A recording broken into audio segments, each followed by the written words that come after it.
Saat ini ada sebuah fenomena yang cukup memprihatinkan. Kita mendengar sebagian orang ketika disampaikan ayat Al-Quran atau hadis Rasulullah yang sahih, mereka menjawab dengan kalimat, "Saya setuju," atau sebaliknya, "Saya kurang setuju." Seakan-akan wahyu ditimbang dengan selera manusia.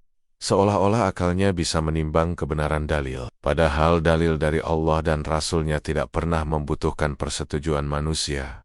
Justru, manusialah yang wajib tunduk kepada dalil itu. Ukuran kebenaran bagi seorang muslim bukanlah perasaan cocok atau tidak cocok, melainkan wahyu Allah dan sunnah nabinya. Allah sudah menegaskan, dan tidaklah pantas bagi laki-laki yang beriman dan perempuan yang beriman. Apabila Allah dan Rasul-Nya telah menetapkan suatu ketetapan, akan ada bagi mereka pilihan yang lain tentang urusan mereka. Dan barang siapa mendurhakai Allah dan Rasul-Nya, maka sungguh dia telah sesat dengan kesesatan yang nyata. Ayat ini jelas sekali. Begitu Allah dan Rasul-Nya sudah menetapkan sesuatu, maka tidak ada ruang lagi untuk sekadar berkata saya setuju atau saya tidak setuju. Tugas orang beriman hanyalah tunduk, bukan berdebat dengan hawa nafsu. Rasulullah pun bersabda, "Tidaklah beriman salah seorang dari kalian hingga hawa nafsunya mengikuti apa yang aku bawa." Hadis ini menjadi garis tegas. Iman itu bukan menimbang wahyu dengan hawa nafsu, melainkan menundukkan hawa nafsu di bawah wahyu. Imam Syafi'i rahimahullah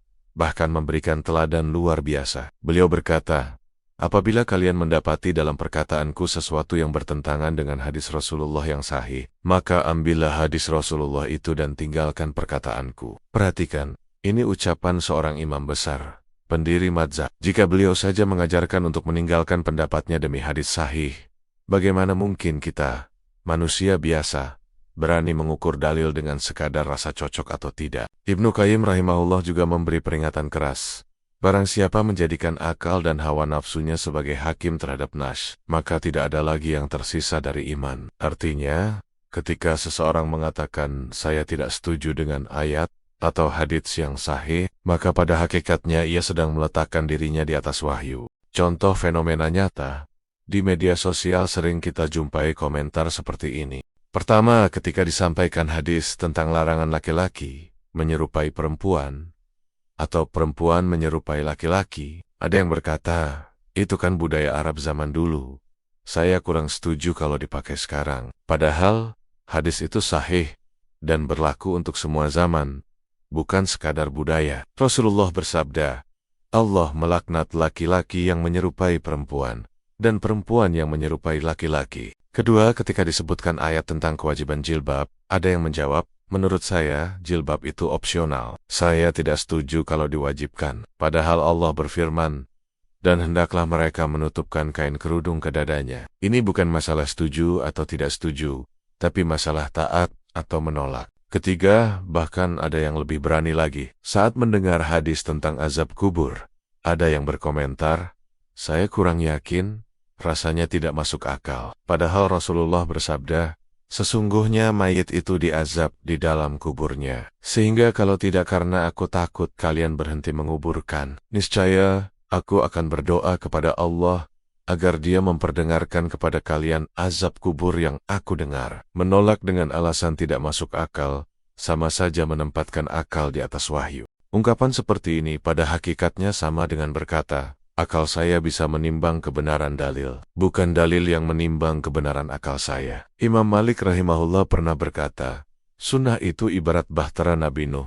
Siapa yang menaikinya ia selamat, siapa yang menolak ia tenggelam. Maka orang yang memilih-milih sunnah sesuai selera, sama saja menolak bahtera keselamatan itu. Namun kita juga harus bedakan antara dua hal. Pertama, menolak dalil dengan mengatakan saya tidak setuju. Ini jelas berbahaya dan terlarang. Kedua, ada orang yang berkata, saya belum paham, lalu bertanya kepada ulama agar diberi penjelasan. Yang kedua ini tidak salah, bahkan dianjurkan. Allah berfirman, maka bertanyalah kepada ahlul zikir atau ulama, jika kalian tidak mengetahui. Jadi yang dibolehkan adalah sikap rendah hati untuk belajar, bukan sikap sombong, menimbang dalil dengan hawa nafsu.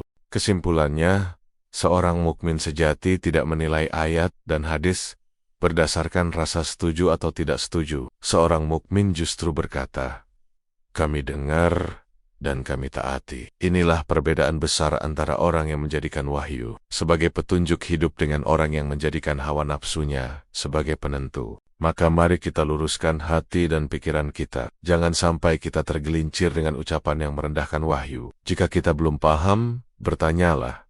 Jika kita masih ragu, pelajarilah. Tapi jangan sekali-kali menimbang ayat dan hadis dengan selera pribadi. Karena begitu wahyu kita ukur dengan perasaan, berarti kita telah menjadikan hawa nafsu sebagai hakim.